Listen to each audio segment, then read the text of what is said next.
Popularity वो हर चीज deserve करती है जो टेबल पे क्वालिटी लेके आती है, but we all know in real life ऐसा होता नहीं। इससे पहले कि मैं ऐसी ही 3 एनिमे के बारे में तुम्हें बताऊं, let me ask you something. Metro stations में जब तुम एस्केलेटर्स पे चढ़ते हो तो उनके बारे में ज्यादा से ज्यादा क्या सोचते होगे? ऑटोमेटिक स्टेयर्स, कन्वेयर बेल्ट पे दौड़ने वाली। लखनऊ के सहारा मॉल में मैंने इनको जब पहली बार देखा था ना, आई वॉज लाइक यार ये तो बड़ी हाईटेक और फ्यूचरिस्टिक इन्वेंशन है। नीचे से जीने आ रहे हैं और ऊपर गायब हो जा रहे हैं। मजाक उड़ा सकते हो तुम मेरा, वैसे भी मैं काफी छोटा था उस टाइम पे। हाउएवर एस्केलेटर्स का फंडा तो यही है कि तुम उन पे चढ़ते हो, कंट्रोल सरेंडर कर देते हो। जहां तुम पैदल भी जा सकते थे, अब मशीन तुम्हें अपने आप ले जाएगी, बस चढ़ना उतरना आना चाहिए। इन एस्केलेटर्स को मैं एज अ मेटाफोर भी यूज कर सकता हूँ कि कैसे आजकल हम सब एनिमे देखते हैं। एस्केलेटर्स की ही तरह हम हाइप पे चढ़ते हैं। सोशल मीडिया पे जो आवाजें सबसे तेज होती हैं, भाई लड़ाई देखी, बेस्ट एनिमे एवर, मर मत जाना बिना ये एनिमे देखे, ये सब बातें फैसलों को कंट्रोल करती हैं। हम खड़े रहते हैं बिना एक्सप्लोर किए और हाइप हमें कैरी करती है कि क्या देखना है। इस चक्कर में कुछ कदम दूर जो एनिमे हमें अच्छी लग सकती हैं वो मिस हो जाती हैं। मेरा काम हमेशा तुम्हें हाइप एस्केलेटर पे चढ़ाना ही नहीं है, वहाँ पे तो हर कोई चढ़ा हुआ है वैसे भी। तो आज मैं तुम्हें 3 एनिमे रिकमेंड करूंगा इस स्प्रिंग सीजन की जो कुछ स्पेशल कर रही हैं, और whatever the reason may be कि वो वायरल नहीं हुई, but they are absolutely worth your attention. दिन सुहाना है, मौसम बढ़िया है, तुम स्कूल में बैठे हो, आखिरी पीरियड आने वाला है, फिर छुट्टी। सडनली तुम्हें रियलाइज हुआ यार कुछ तो गड़बड़ है। आखिरी पीरियड तो मैथ का है यार, उसका होमवर्क करना ही भूल गए। तुम टेंशन में हो क्योंकि मैथ का टीचर मार मार के मुंह सुझा देता है और बेइज्जत अलग करता है। ऊपर वाले को याद करना शुरू करते हो, मगर तुम्हें भी अंदर ही अंदर मालूम है कि आज तो पिटना है। मैथ वाले सर नहीं आए आज। कभी कभी जब ऐसा होता है तो लगता है ना जैसे यूनिवर्स ने दूसरा मौका दिया है। छोटी सी जीत है और ऑफन इतना ही बहुत होता है टू फील गुड। लेकिन ऐसे फील गुड चांसेस हमेशा सिर्फ यूनिवर्स ही तुम्हें नहीं देता है, तुम्हारे हाथ में भी होती हैं। मैं बात कर रहा हूँ तुम्हारे थके हुए दिन में भी चेहरे पे मुस्कुराहट लाने वाली फील गुड मूवीज की। परस्यूट ऑफ हैप्पीनेस, एमिली, या अपने बॉलीवुड के लेट इरफान खान जी की कोई मूवी हो। हार्डशिप्स को इग्नोर नहीं करती हैं मूवीज, मगर फील गुड इसलिए कहते हैं इन्हें कि प्रॉब्लम्स को जिस कॉन्टेक्स्ट में ये फ्रेम करती हैं, हर चीज होपफुल दिखती है। फील गुड के हर क्राइटेरिया को पूरा करने वाली एनिमे जो इस सीजन आई है उसका नाम है एन शर्ली। इस लड़की के मासूम चेहरे पे मत जाना, इतनी तेज छुटकी है ये, एक बार बोलना शुरू कर देती है तो किसी को भी कन्विंस कर लेगी कुछ भी करने के लिए। पता नहीं तुम लोगों ने वो एपिसोड देखा है कि नहीं कि एक बार डोरेमोन नोबिता को एक गैजेट देता है जिससे वो बड़ी बड़ी बातें करना शुरू कर देता है और सबको इम्प्रेस कर देता है। बस ऐसी ही कुछ टैलेंट है इस लड़की में भी। एनिमे देखने के साथ साथ मुझे ये बात पता चली कि ये लड़की 1908 की कैरेक्टर है और लिटरेचर में इसको one of the most iconic heroine माना जाता है। जितना इंटरेस्टिंग ऑथर ने इस कैरेक्टर को लिखा था, जो कि बाय द वे 117 साल पहले की बात है। ढेर सारे अडेप्टेशन ओवर द इयर्स आए हैं और काउंटलेस लोगों के दिल और दिमाग में ये कैरेक्टर छाई है, उनकी फेवरेट है आज भी। इसको impact of writing a good character नहीं कहते हैं तो किसको कहते हैं फिर? मेरे लिए ये एनिमे एन शर्ली से पहला इंट्रोडक्शन है और एक ही एपिसोड में मुझे पता चल गया कि अगर सिंग जिनबू ऑरा फार्मिंग करता है तो ये लड़की करिश्मा फार्मर है, क्योंकि हाल फिलहाल में किसी भी कैरेक्टर से मैं इतना चार्म्ड नहीं हुआ हूँ। Water style backgrounds combined with coming of age story, ऐसा लगता है जैसे मैं कोई जिबली की मूवी देख रहा हूँ। Same vibes. जितना बोल बच्चन लड़की है ये, एनिमे ने बिल्कुल मैचिंग एक्सप्रेशंस एनिमेट किए हैं, तो जैसी वो लाइवली लिखी गई है वो वैसी लगती भी है। गाड़ियों से सड़कों पे पॉल्यूशन होता है, लेकिन जब घोड़े इस्तेमाल किए जाते थे तब भी पॉल्यूशन होता था, द गू पॉल्यूशन। 1894 न्यूयॉर्क में तो 1 लाख घोड़ों ने इतना गू पैदा किया कि न्यूज वाले बोलने लग गए थे कि एक दिन सब इसी में तैरेंगे। झूठ नहीं कह रहा हूँ, सच्ची बात है ये। 20वीं सदी की शुरुआत हुई और गाड़ियों ने घोड़ों से जॉब छीन ली। पॉल्यूशन शिफ्ट हो गया हवा की तरफ, और जहाँ मैं रहता हूँ वहाँ तो यार अब गू पॉल्यूशन भी है और एयर पॉल्यूशन भी।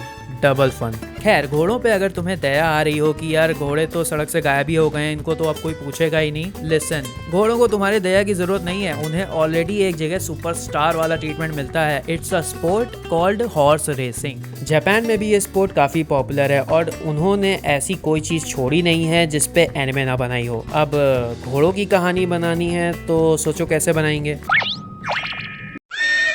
उनको कवाई एनिमे गर्ल बना के भाई, इसमें भी कोई पूछने की बात है, ये तो जग जाहिर है। तो पास्ट के लेजेंडरी रेस हॉर्सेस की रियल लाइफ कहानियां एनिमे गर्ल्स के रूप में, that is what Uma Musume franchise is about. और ये वाली जो एयर हो रही है सिंड्रेला ग्रे एक स्टैंड अलोन सीरीज है और मेरी पहली एनिमे है इस फ्रेंचाइज की and I am like glad, really glad कि इस यूनिक सी प्रेमिस को मैंने मौका दिया क्योंकि it has been a fantastic ride so far. ये एनिमे जिसकी स्टोरी को फॉलो करती है उससे लोगों को ज्यादा कोई उम्मीद नहीं थी कि वो दौड़ वोड़ भी पाएगी, बट जब उसने अपनी डेब्यू रेस में दौड़ लगाई तो सब हक्के बक्के रह गए। इसका नाम है ओगुरी कैप। बड़ी ऑनेस्ट और हार्ड वर्किंग लड़की है, बस दिमाग इसका थोड़ा एयरप्लेन मोड पे रहता है। सुबह 4 बजे उठ के ट्रेनिंग शुरू कर देती है और दिन भर दौड़ा करती है, लेकिन एक बार उससे पूछा गया कि यार गोल क्या है तुम्हारा? कुछ ना है। इतना दौड़ती क्यों हो फिर? अरे भैया दौड़ पाते हैं इसलिए दौड़ते हैं। तुम गांडू हो। इन हर डिफेंस बचपन में ये चल भी नहीं पाती थी, फिर मम्मी ने इसकी जो मालिश करी है ना पैर की, वो बड़े बड़े घोड़ों से भी तेज दौड़ने लग गई। अब उस मालिश में ऐसी कौन सी निंजा टेक्निक थी, ये राज तो उसकी माँ के साथ ऑफ स्क्रीन हो गया। बट दिस समवॉट एक्सप्लेन्स कि वो बिना गोल के भी क्यों दौड़ना पसंद करती है। अब इस माइंडसेट के साथ वो बड़े बड़े धुरंधरों को हरा पाएगी कि नहीं, या उसे चेंज होना पड़ेगा, ये अभी देखना बाकी है। फिलहाल इस एनिमे में कुछ भी एवरेज नहीं है। एनिमेशन और कैरेक्टर्स सब सुपर्ब हैं, कॉमेडी टाइमिंग वो भी एकदम फिट है, और जैसा स्पोर्ट्स एनिमे में थ्रिल होता है ना बैटल शोनेन वाला, वो भी है। तुम किसी भी वजह से इस एनिमे को स्किप कर रहे हो तो उस वजह को दबा के गिव दिस अ चांस। मुझे तो ये पहले एपिसोड से ही बढ़िया लग गई थी और 4-5 एपिसोड तक तो ये इतनी अच्छी लग गई कि अब तो मैं पुराने जितने भी पार्ट हैं सब कंप्लीट करूंगा। लेकिन उससे पहले इस सीजन का सबसे कूलेस्ट शो तुम लोगों को बताता जाता हूँ।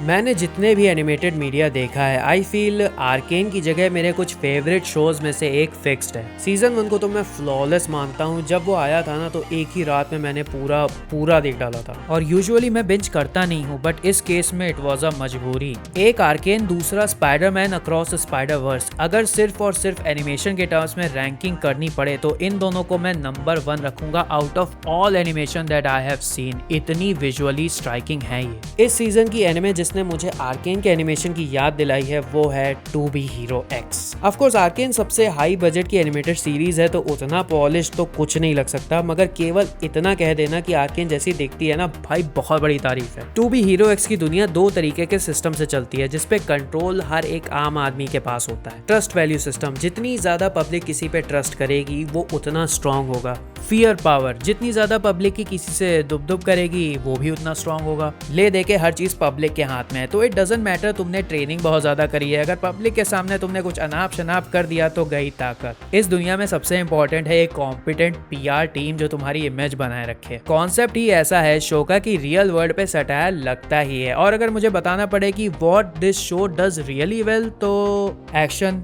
एनिमेशन, स्टोरी, कैरेक्टर्स, कॉमेडी, मुझे नहीं लगता कुछ रह भी गया है। बेसिकली ये एनिमे रविंद्र जडेजा की तरह ऑल राउंडर है। टू बी हीरो एक्स में ये 10 टॉप 10 हीरोज माने जाते हैं इस दुनिया के, और इन 10 की स्टोरी बताने वाला है ये 24 एपिसोड्स में। एक एक का डिजाइन पीक है। अपने 2D कभी 3D तो कभी मिक्स एनिमेशन स्टाइल के साथ इसे इनक्रेडिबली पॉपुलर होना चाहिए था। ऑल्सो कंसिडरिंग द क्वालिटी जो अभी तक इसने डिलीवर करी है, it is a collaboration work of Chinese and Japanese. तो अगर लोग सिर्फ इसलिए स्किप कर रहे हैं कि ये शो मेनली चाइनीज है तो यार बड़ी अनफॉर्चुनेट बात है। तुम्हारे लिए सजेशन है just watch the first episode. मुझे इस बात से कतई फर्क नहीं पड़ता कि एनिमेशन चाइनीज हो अमेरिकन हो, as long as there is quality I will recommend it. तुम्हें तीनों एनिमे के बारे में मैंने बताया, एक स्लाइस ऑफ लाइफ, एक स्पोर्ट्स, एक एक्शन। जाते जाते एक और बोनस एनिमे बताता जाता हूँ, अपोकलिप्स होटल। मैंने रिसेंटली स्टार्ट करी है, इसी सीजन की है। होता यह है एक वायरस ने ह्यूमैनिटी को मजबूर कर दिया अर्थ छोड़ने के लिए।